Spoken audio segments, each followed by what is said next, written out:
బాగా మీరు గమనిస్తే ఏదైతే తెలుగుదేశం పార్టీ గట్టిగా ఉన్న ప్రాంతాలలో అంతా అసలు పోలీసే లేదు. 3000 ఓట్లు ఉన్న దగ్గర ఒక్క police, single men. YSR Congress party గట్టిగా ఉన్న దగ్గరలా తీసుకుంటే ఒక బెటాలియన్.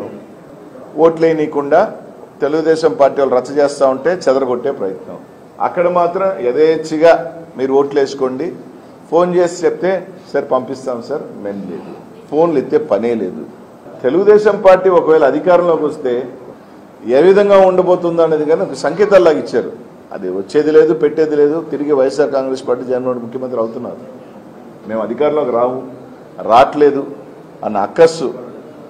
అదే నిన్న 100 ఊర్లున్న మాచర్లో తీసుకుంటే 2 గ్రామాలలో పూర్తిగా డిఎస్పీ పొద్దునే సాయంకాలం దాకా 2 డిఎస్పీలు వేశారు 2 గ్రామాల్లో.